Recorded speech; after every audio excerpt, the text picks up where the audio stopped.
I don't wear camo every day.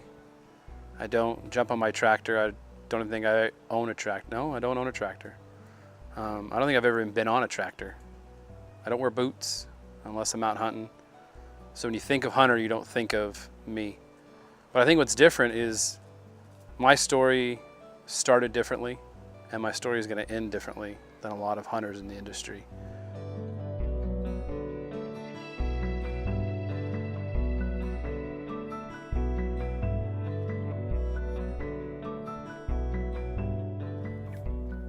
For Jeremiah, it was a lifestyle choice. Either stop eating beef, a childhood staple, or find a way around it. Hunting was his way. A source of clean, hormone-free, organic meat. A means to connect to a lifestyle that was buried in his blood. But also a means to a greater calling. A calling where wild game meat is viewed as delicious. Where wild game meat is carefully prepared, its true flavor profiles explored, and an opportunity to marry tenets of faith, family, and food into a broader engagement of others, to show them who we truly are as hunters.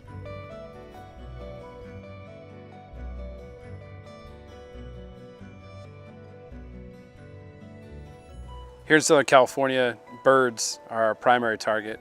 Dove, quail, chukar, pheasant, wild turkey, waterfowl.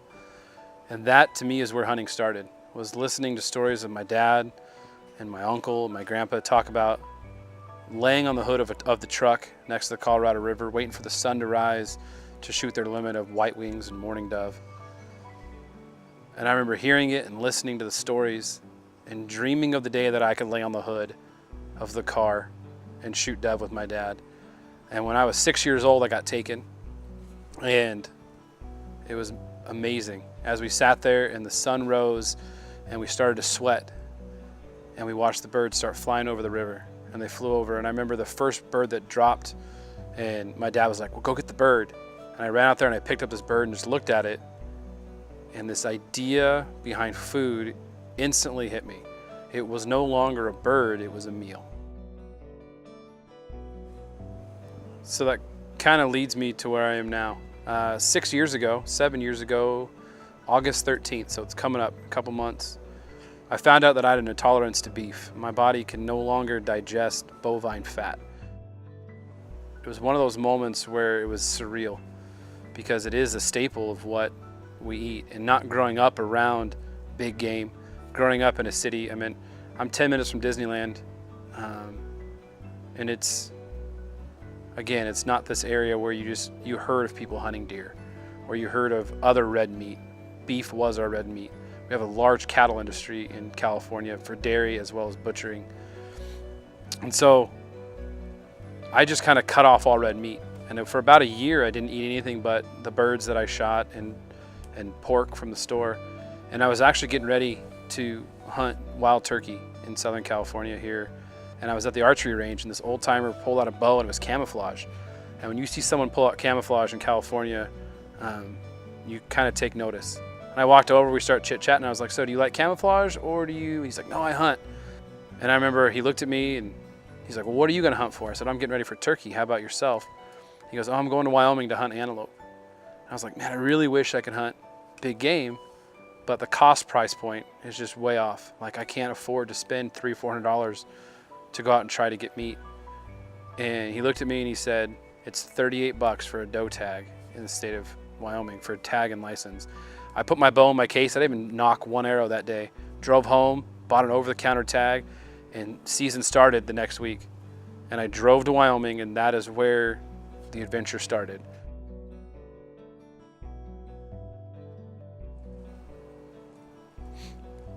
I got asked one time, if I could never eat the wild game that I killed, would I still hunt? And the simple answer is no. If I could not eat what I hunted, I would give up hunting.